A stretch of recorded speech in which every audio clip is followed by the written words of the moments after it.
레아와 먼저 결혼하고 할 수밖에 없었죠. 그리고 일주일 후에 라헬을 다시 아내로 맞아들입니다. 그리고 7년을 더 자기 삼촌 장인이죠. 위해서 일합니다. 그래서 레아, 라헬 두 아내를 얻기 위해서 야곱은 14년 동안 종처럼 일합니다. 그리고도 6년 동안 자기 재산을 이제 만들어가는 작업을 하느라고 그 삼촌 집에, 장인 집에 20년을 머물고 나중에 이제 다시 가나안으로 돌아오는 얘기가 있지요. 우리가 지난번에도 본 것처럼 야곱은 둘째 라헬을 사랑했습니다. 레아에게는 큰 관심이 없었습니다. 그런데 야곱에게 아들은 처음 레아로부터 주어지고 그것도 4명이나 처음서부터 첫째, 둘째, 셋째, 넷째 아들이 모두 레아를 통해서 갖게 됩니다. 우리가 읽지 않았지만 여러분 29장 31절을 보십시오. 여호와께서 레아가 사랑받지 못함을 보시고 그의 태를 여셨으니 라헬은 자녀가 없었다라고 기록합니다. 이제 오늘 이제 가끔씩 표를 보시면서 아마 우리가 얘기를 하게 될 텐데요. 이 아들이 원래 야곱에게 12명입니다.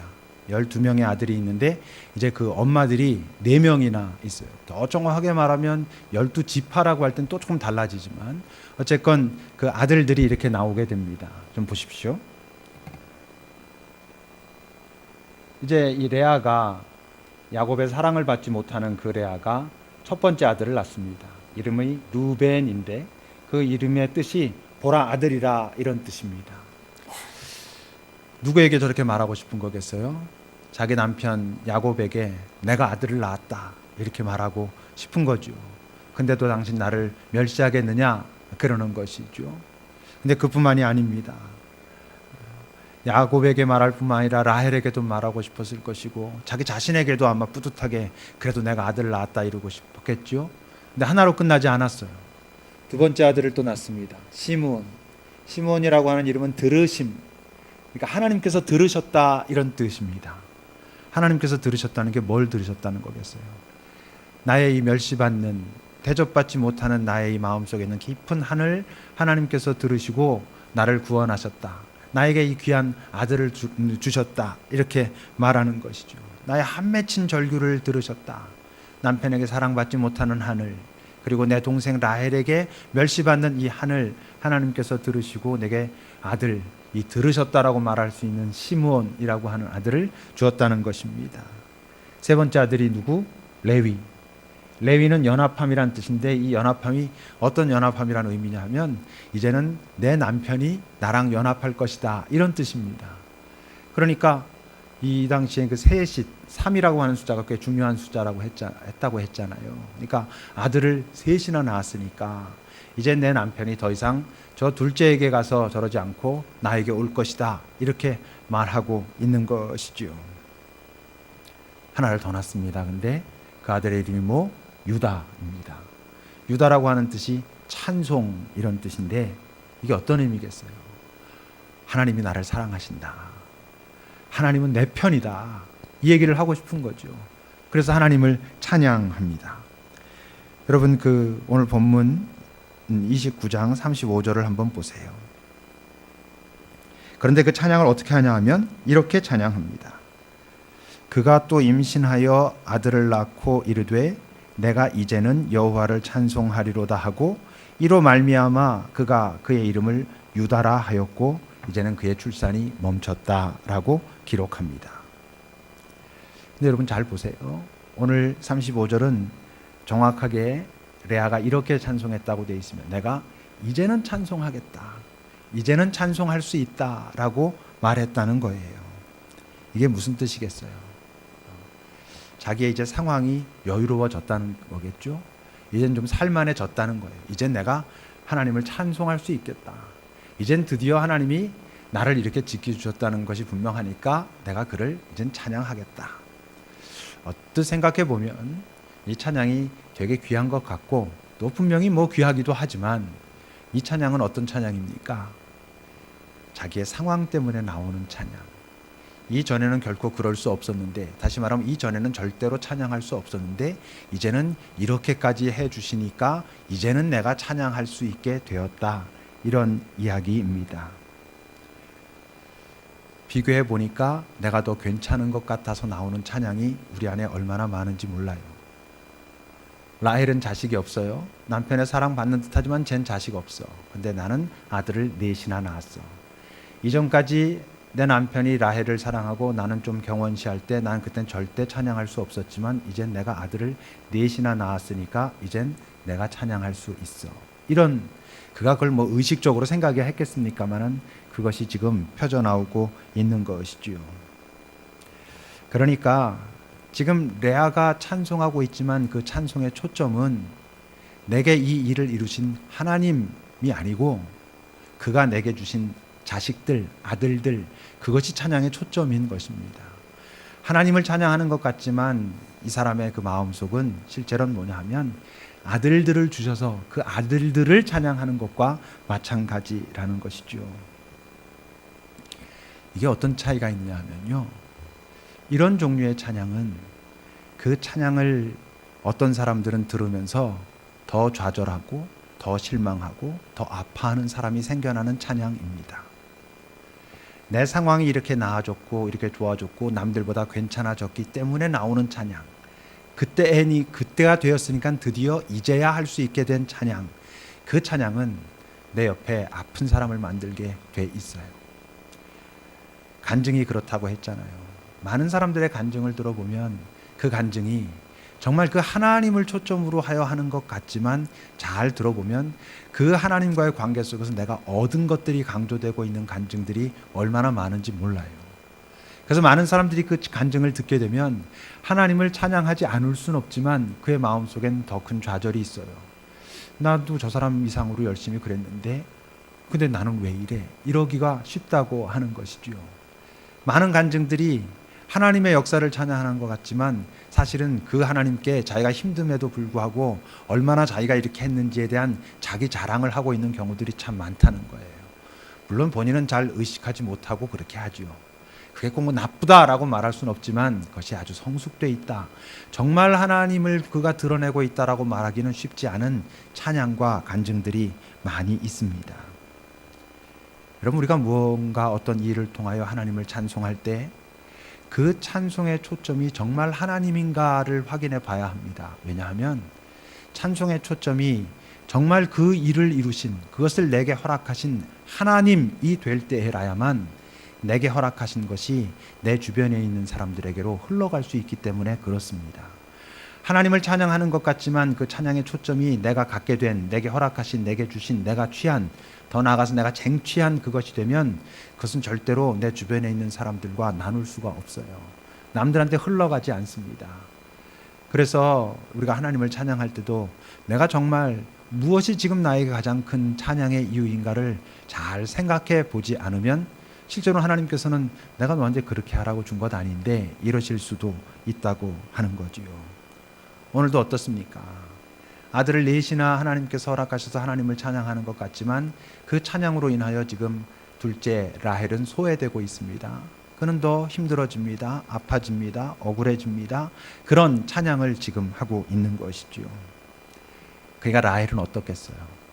라헬도 가만히 있을 수 없지요. 30장 1절을 보십시오. 라헬이 자기가 야곱에게서 아들을 낳지 못함을 보고 그의 언니를 시기해서 야곱에게 이르되 내게 자식을 낳게 하라, 그렇지 않으면 내가 죽겠노라 라고 말해요. 지난주에 우리가 지난번에 잠깐 살폈죠. 물론 지금 라헬의 이 모습은 매우 미성숙한 모습입니다. 난 자식 없고 우리 언니가 자식 낳았다고 당신 빨리 나한테 어떻게 해서든 빨리 자식 낳게 하면 나 죽어버릴 거야 라고 하는 게 매우 미성숙한 모습이지만 우리는 미성숙한 모습을 막 탓하기 전에 뭘 여기서 봐야 돼요? 지금 이 미성숙해 보이는 이 라헬의 모습은, 이 억지는 사실은 뭡니까? 그녀의 절박함인 것이죠. 뭔가 그 자기의 존재감이 상실되고 있는, 뭔가 고립되고 소외되는 듯한, 버림받을 것 같은 두려움, 그것으로부터 나오는 지금 억지를 부리고 있는 것이죠. 그러니까 우리가 사람이 어떤 겉으로 이렇게 나타나는 그 모습만 보고 쟤는 안만 그래도 너무해 이렇게 말하면 참 나쁜 것이 됩니다. 지금 뭐 세월호 이제 뭐 며칠 있으면 100일이 됩니다. 그 부모들이 어떤 것 가지고 안타까워하고 있어요. 사실 제가 객관적으로 봐도 저 부분은 저렇게까지 하지 않는 것이 더 저들이 지금 생각하는 것들을 이루어가는데 좋지 않을까라고 생각한다 할지라도 그들에 대하여 함부로 말하는 건 악한 것입니다. 이미 그런 사람들이 생겨나고 있지요. 그건 악한 것이죠. 절대적으로 하나님께서 절대 기뻐하시지 않습니다. 그들이 어떤 부분 과격한 것 같고 어려운 것 같아도 그들의 마음을 제대로 우리가 먼저 보기 전에 함부로 말하면 절대 안 되는 것이죠. 이제 거기에 대해서 그 남편 야곱이 이렇게 반응합니다. 30장 2절입니다. 야곱이 라헬에게 성을 내어 이르되 그대를 임신하지 못하게 하시는 이가 하나님이신데 내가 하나님을 대신하겠느냐? 내가 당신을 사랑하지 않느냐? 내가 레아에게 가서 항상 지내느냐? 당신이랑 훨씬 더 자주 지내지 않느냐? 그런데도 아이가 안 생기는 걸 어떻게 하냐? 라고 말하는 것 같아요. 언뜻 보면 하나님의 주권을 인정하는 태도로 보입니다만 아닙니다.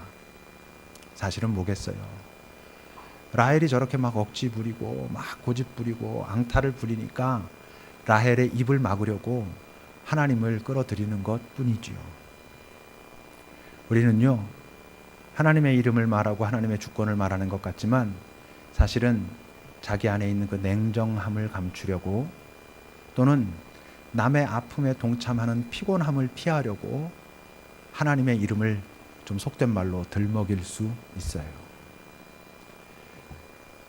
목회자들이 쉽게 그럴 수 있어요.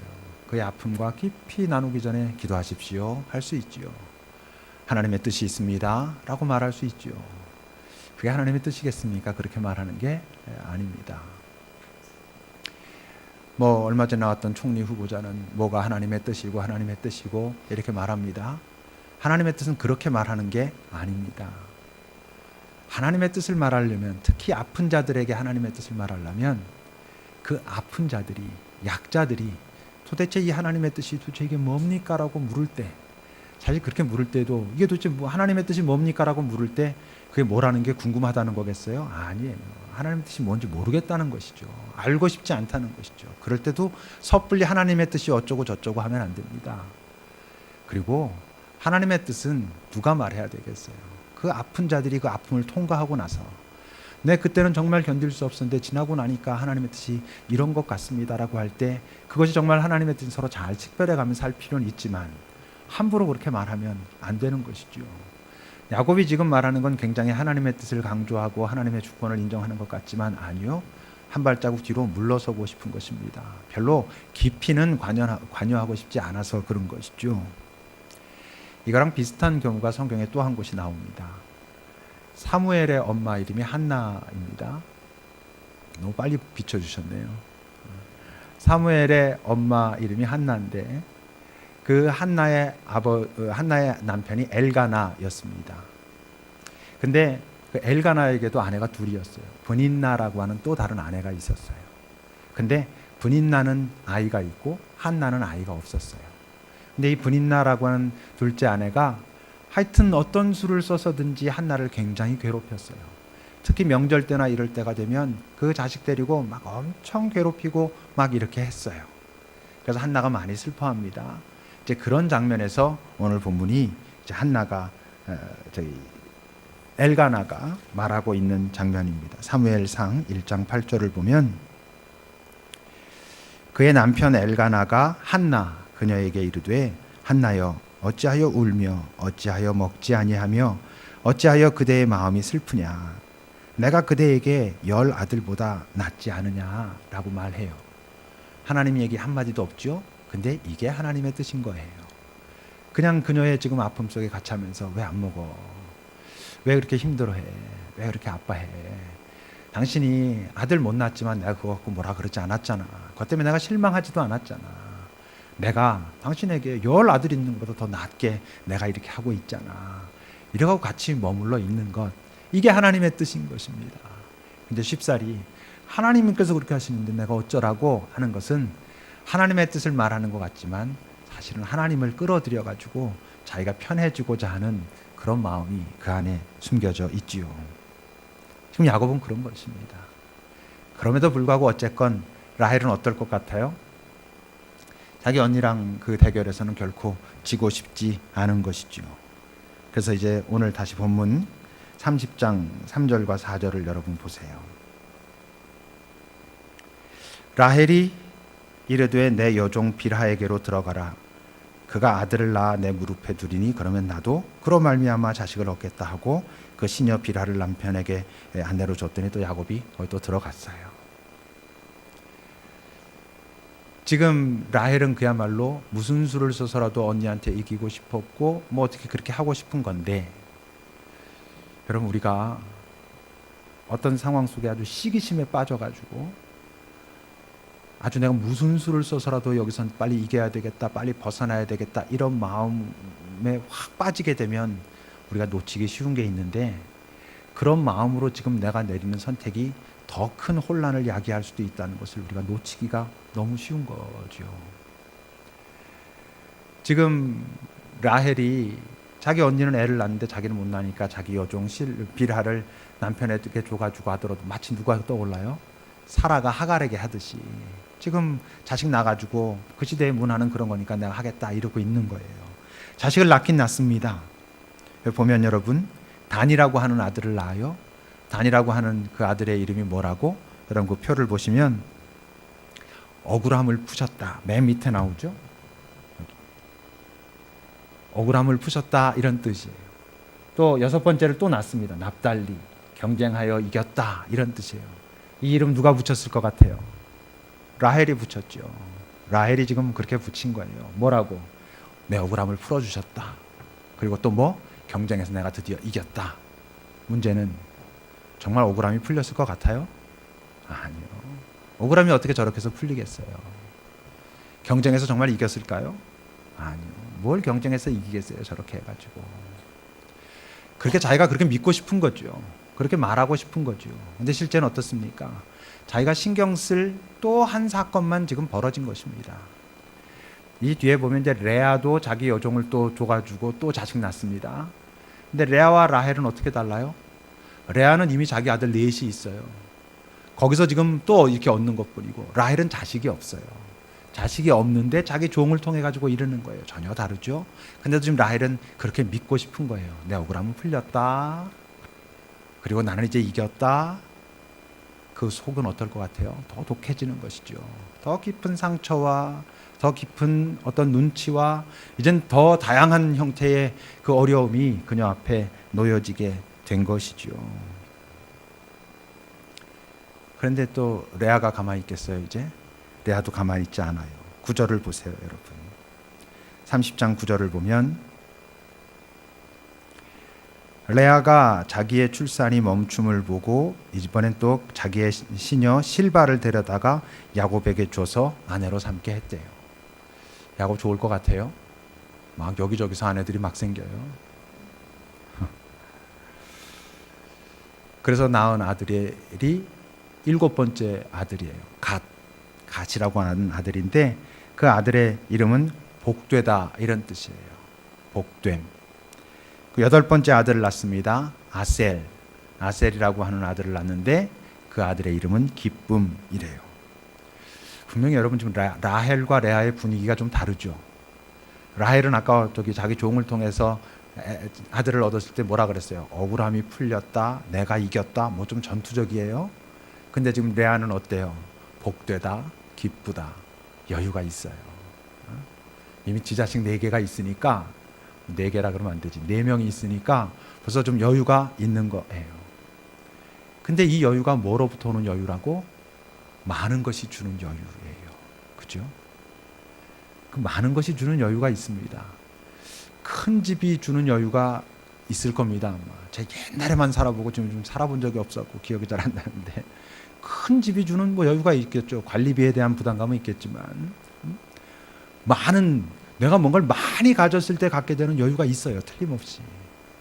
이 세상이 그걸 끊임없이 우리를 자극하죠. 많은 게 좋은 거야. 그래서 큰 게 좋은 거야. 여러분 교회가 많은 것에 집중하기 시작하면 망가지기 시작합니다. 어떤가에 집중해야지 많은가에 집중하면 그게 문제가 발생하게 되거든요. 근데 그럼에도 불구하고요, 전체적인 대세는 레아 쪽으로 흘러가는 것 같아요. 17절을 보세요, 여러분. 17절을 보면 하나님이 또 레아의 소원을 들으셨으므로 그가 임신해서 5째 아들을 낳아요. 전체적으로 야곱의 입장에서는 9번째 아들인데 이제 레아가 낳는 건 5번째로 낳는 거예요. 그 이름을 뭐라고 줬다고? 이사갈. 이사갈이라고 하는 그 이름의 뜻은 값, 보상 이런 뜻이에요. 또 10번째 아들도 낳아요. 스불론이라고 하는 이름이에요. 그건 함께 살다 이런 뜻이에요. 거하다, 함께 살다 이런 뜻이에요. 거기다 딸도 하나 낳아요. 디나라고 하는 딸도 또 낳아요. 그러니까 이제 어떻게 된 거예요? 이제 좀 정리를 해보면, 아직 라헬은 자식을 낳기 전이니까 레아의 쪽에서는 자기가 낳은 아들 6, 딸 하나, 그리고 자기 종 실바가 낳은 아들 2, 그러니까 뭐 9명이에요. 9명. 라헬은 자기 자식은 아직도 없고 빌하가 낳은 아이 2를 자기 걸로 쳐도 뭐 9대 2 정도예요. 자기 자식으로만 치면 7대 0 정도 되는 거예요. 뭐 거의 끝났다고 봐야죠. 그런데 또 끝나질 않았어요. 여러분 본문 22절을 보십시오. 하나님이 라헬을 생각하신지라 하나님이 그의 소원을 들으시고 그의 태를 여셨으므로 임신해서 아들을 낳고 내 부끄러움을 씻었다라고 하면서 이름을 요셉이라고 짓는데, 그 요셉의 뜻이 뭐냐면 더함 이런 뜻이에요. 그 더함이라는 게 이제 더해 주소서 이런 거예요. 더 많이 자식을 낳게 해 주십시오. 뭐 이런 그 바람을 담아 가지고 더함, 요셉 이렇게 했어요. 또 언뜻 보면 그러면 이제 라헬이 이겼나? 왜냐하면 야곱이 누구만 사랑해요? 요셉만 사랑하거든요. 뒤에 가면 나오죠. 그래서 요셉한테만 채색 옷을 입히고 이래가지고 다른 형제들이 다 시기할 만큼 그냥 요셉에게 집중해가지고 엄청 야곱이 그럽니다. 왜? 요셉이 라헬을 사랑했었거든. 근데 라헬이 고아들 하나 있었거든. 2번째 아들 또 낳긴 낳는데 그 나중에 그 가나안으로 돌아오다가 낳다가 라헬이 거기서 죽습니다. 그러니까 이렇게 계속 이렇게 보고 있는 거는 지금 요셉밖에 보지 못했어요. 라헬도. 그러니까 야곱이 굉장히 그 요셉을 사랑했어요. 그런데 마지막에 어떻게 되는 줄 아십니까, 여러분? 창세기 49장에 가보세요. 창세기 49장 29절부터 보면 이건 좀 어떤 장면이냐면, 야곱이 이제 모든 거 다 끝나고 요셉이 총리로 있는 애굽에 내려와서 이제 죽기 직전이에요. 죽기 직전에 보면 어떻게 되어 있냐면, 그가 그들에게, 그러니까 야곱이 그들에게, 자기 자식들에게 명하여 이르되 내가 이제 내 조상들에게로 돌아가리니, 다시 말하면 뭐예요? 이제 죽을 것 같은데 이런 뜻이죠. 나를 햇사람 에브론의 밭에 있는 굴에 우리 선조와 함께 장사하라. 이 굴은 가나안 땅 마물의 막벨라 밭에 있는 것인데 우리 할아버지 아브라함이 햇사람 에브론에게서 밭과 함께 사서 그의 매장지를 삼았으므로 우리 할아버지와 우리 할머니 사라, 그리고 우리 아버지 이삭과 우리 엄마 리브가, 내 엄마 리브가도 거기 장사되었으며 나도 레아를 그곳에 장사했다 그래요. 라헬은 아까도 말한 것처럼 오다가 죽어서 무덤이 어딘지도 알려져 있지 않아요. 결국 누구랑 장사해서 들어갔어요? 레아랑 그 안에 들어갔어요. 그럼 또 레아가 이긴 걸까? 사실 이겼다 졌다 하는 얘기가 별로 의미가 없지요. 오늘 우리가 읽은 본문에 보면 이래서 하나님을 찬송한다, 뭐 기뻐한다, 고맙다, 주셨다 막 그러는데, 잘 살펴보면요, 모든 사람이 하나님을 원망해야 될 것 같아요. 어떤 순간 찬양하는 것 같지만 금방 원망해야 되는 상황들로 계속 벌어지고 있지요. 이걸 좀 다른 각도로 이렇게 바라보면, 하나님 왜 이러실까? 뭐 정말 당신이 그 소리를, 그들의 소원을 들으시고 생각하시고 태를 여셔서 이렇게 하실 것 같으면 좀 더 자연스럽고 화해할 수 있는 방법으로 그렇게 하시면 될 것 같은데, 뭔가 지금 자꾸 일이 어긋나게 만드시는 것 같아서 사람들의 마음에 자꾸 어려움과 아픔을 주시는 것처럼 보이죠. 여러분, 우리가 하나님과 왜 갈등합니까? 하나님이랑 갈등할 때 정말 하나님은 사랑이 아닌 것 같고 그는 무능력한 것 같아서 그가 사랑이라는 걸 정말 못 믿겠고 그의 능력을 인정할 수 없기 때문에 그게 믿겨지지가 않아서 하나님이랑 갈등합니까? 대부분은 그렇지 않습니다. 우리가 하나님이 나를 사랑하시긴 사랑하십니까? 라고 외치고 당신의 능력이 이것밖에 안 됩니까? 라고 외치지만 왜 그렇게 외쳐? 사실은 그의 사랑을 인정하니까, 하나님이 사랑이라는 걸 인정하니까, 하나님이 전능한 분이라는 것을 인정하니까 그러는 거죠. 그러니까 어떻게 말하는 거예요? 근데 그런 분이 왜 나에게 이러십니까? 라고 말하는 게 우리가 갖는 하나님과의 갈등이죠. 그러니까 모든 사람이 하나님과 갖는 갈등은 그를 인정하기 때문에 나타나는 것입니다. 그의 사랑도 그의 능력도. 그걸 인정하지 않는데 뭘 갈등해요? 그냥 떠나면 되지. 근데 왜 못 떠나요? 인정하니까 못 떠나는 거죠. 근데 하나님 왜 나에게 이러십니까? 라고 하고 겨우겨우 명맥이라도 붙어 있어야 될 것 같으니 왜? 아예 인정하지 않을 수가 없으니까. 그러니까 그렇게 하고 있는 거지요. 우리 모든 사람들에겐요, 꽤 열심히 노력하는데도 채워지지 않는 빈자리들이 다 있어요.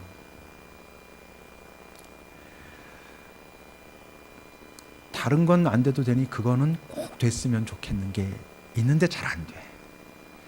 그것만 되면 더 이상 바랄 게 없을 것 같은데 그게 안 돼. 그런 것들이 거의 대부분의 인생에게는 다 있습니다. 레아에게는 뭐 자기 남편의 사랑이겠죠. 라헬에게는 뭐 아들이죠. 여러분들에게는 뭐겠어요? 지금 여러분들이 하나님과 갈등하고 있는 그거, 그게 잘 채워지지 않잖아요. 그래서 갈등하죠, 우리가. 근데 여러분, 하나님의 거기에 기대가 있어요. 뭘 것 같습니까? 그 자리로 나를 초청해 달라 하시는 거예요. 하나님, 당신이 그 자리에 들어오기를 원하신다라고 우리에게 말씀하고 계세요. 그 이유는 크게 두 가지입니다. 첫째는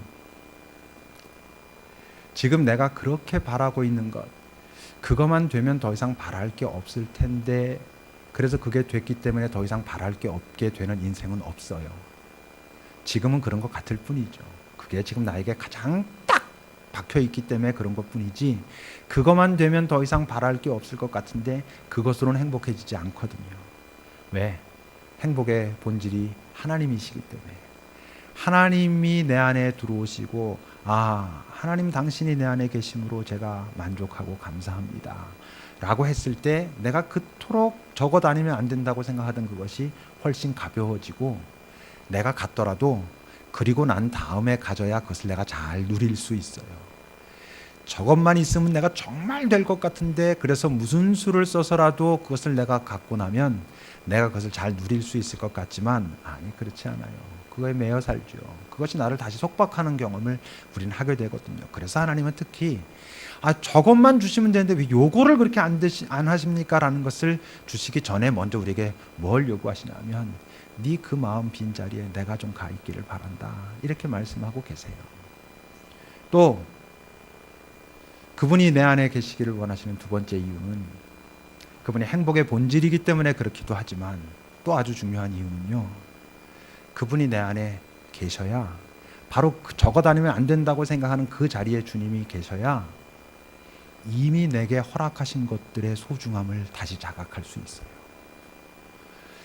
우리는요, 지금 내가 갖고 싶은 것, 지금 내게 허락되지 않은 것에 마음을 뺏기고 있느라고 내 주변에 이미 허락하신 것들이 얼마나 소중한 것들이 많은가 하는 것을 잊고 삽니다. 그래서 그런 사람은 행복한 게 참 어려운 사람인 것이죠. 많은 것들이 갖춰진 건 소용이 없어요. 자기가 안 갖춰졌다고 생각하는 그것이 그의 행복과 불행을 결정하기 때문에 그래요. 근데 모든 것이 갖춰지는 인생은 없어서 그에게는 항상 한두 가지는 갖춰져 있지 않고, 그래서 그는 항상 행복하지 않아요. 그는 이미 하나님께서 자기에게 허락하신 많은 것들의 소중함은 다 잊었어요. 그것들은 다 하찮아요. 그래서 그는 항상 불평하고 원망하면서 그렇게 살고 있어요. 기억하십시오, 여러분. 지금 여러분들이 무언가를 기대하는 건 좋지만 거기에 마음을 다 뺏기게 되면 이미 여러분들에게 허락된 것들의 소중함이 훼손된다는 사실을 꼭 기억하셔야 됩니다.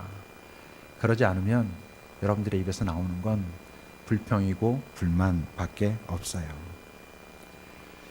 하나님께 내어드려야 할 자리를 절대로 내어주지 못하겠다라고 뭐 의식적으로 생각하진 않아도 저거 갖는 것에 다 마음을 뺏기고 있는 사람들, 그런 사람들은 형태는 여러 가지여도 전부 비교 의식 속에서 살고 있는 거예요.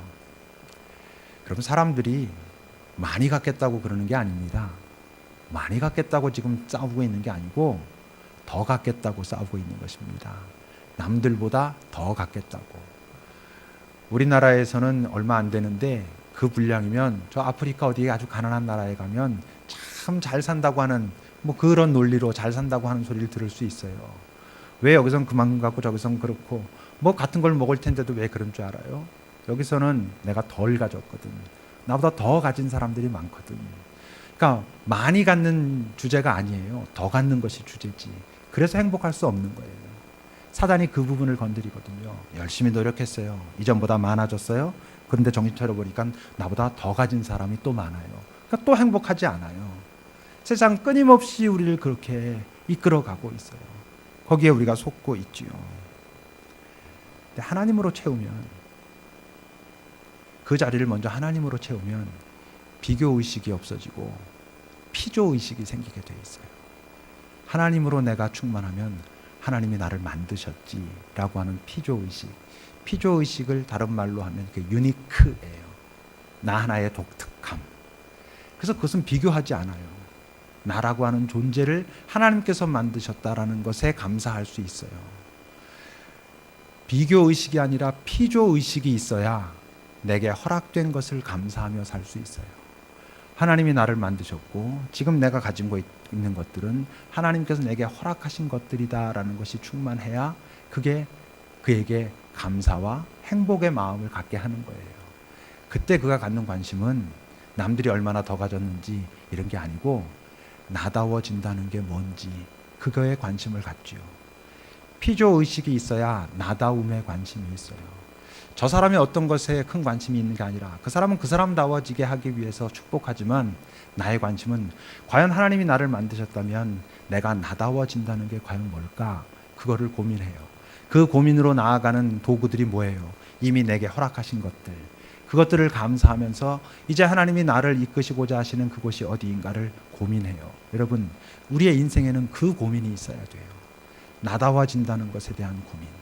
지금 나는 나다운가라고 하는 것에 대한 고민. 그것은 우리를 불행하게 하지 않아요. 저 사람과 나를 비교할 때 우리는 불행하지, 내가 지금 나답지 못해가지고 나답지 못한 모습을 가지고 안타까워하는 것은 불행하게 하지 않아요. 더 하나님을 찾게 하죠. 여러분, 그래야 우리가 이 땅에서 잘 살 수 있어요. 오늘 말씀의 제목이 하나님의 그의 소원을 들으시고 라고 하는 거예요. 하나님이 우리의 소원은 안 듣고 계시겠어요? 다 듣고 계세요. 근데 만약 응답하고 있지 않은 것 같다면 뭘 먼저 생각해야 돼? 지금 내가 그렇게 바라고 있는 그것에 먼저 하나님께서 오시기를 원하시는가를 궁금해해야 돼요. 그리고 그분을 모셔야 돼요. 그리고 그분을 모시고 그 다음에 그분이 그걸 주실 수도 있고 주시지 않을 수도 있어요. 근데 괜찮아요. 왜냐하면 훨씬 더 작아질 테니까. 다시 말합니다. 이 세상은요, 우리에게 끊임없이 속여요. 네가 지금보다 더, 저 사람보다 더 가져야지 네가 행복하고 잘 사는 거야 라고 말하지만 하나님은요, 아니, 네가 너다워지면 행복할 수 있어. 그리고 그것은 언제든 가능해 라고 우리에게 말씀하십니다. 여러분 기억하십시오. 세상의 행복은 남들보다 더 가는 데 있지 않아요. 나다워지는 데 있어요. 예수를 닮는다라고 말하죠. 예수를 닮는다는 뜻은 무슨 뜻이냐면 나다워진다는 것을 말해요. 예수님이 가지셨던 능력, 그가 가지셨던 지혜를 모든 것을 갖는 게 예수를 닮는 게 아니고 가장 나다워지는 게 예수 닮는 거예요. 왜? 나다워진 삶을 통해서 예수가 드러나거든요. 나다워진 내 삶을 통해서 예수 그리스도가 드러나게 돼 있어요. 그러니까 그게 예수를 닮은 것이죠. 오늘도 주님 우리에게 여기는 우리들을 비교하시지 않고 가장 네가 너다운 모습으로 갈 수 있기를 바란다라고 말씀하고 계십니다. 기도합시다. 이 시간 잠시 그토록 원하지만 되고 있지 않은 내 삶의 그 현장을 잘 돌아보면서 하나님이 지금 내 이 마음 빈 곳, 이 아파하고 속상해하는 이 자리에 하나님이 오시기를 원하시는구나. 다시 한번 잘 살펴보셔요. 여러분, 그래야 그 다음 단계가 주와 함께 시작되게 돼 있습니다.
우리의 소원을 아시는 하나님, 그러나 그보다 먼저 우리가 소원해야 하는 것을 아시는 하나님, 그러므로 하나님, 우리가 내 소원에 빠져들기 전에 나를 향한 하나님의 소원을 궁금해할 줄 아는 그런 사람들이 먼저 되게 해 주십시오. 나도 모르게 이 세상을 살면서 만들어진 의식하지 않아도 저절로 되는 여기저기의 비교 때문이 아니라 누구와도 비교할 필요 없이 그저 나를 내 하나님 앞에서 잘 비추어 보면 시작되는 나다움에 대한 갈망을 우리가 가질 수 있도록, 내 하나님은 그것 때문에 웃으시고 그런 나를 통하여 당신을 계시하는 분이라는 것을 우리가 잊지 않도록, 우리의 소원을 들으시고 다 아시면서도 주지 않으실 땐 훨씬 더 중요한 이유가 있다는 것을 인정하는 그런 믿음의 사람들이 되게 해 주십시오. 예수님의 이름으로 기도합니다.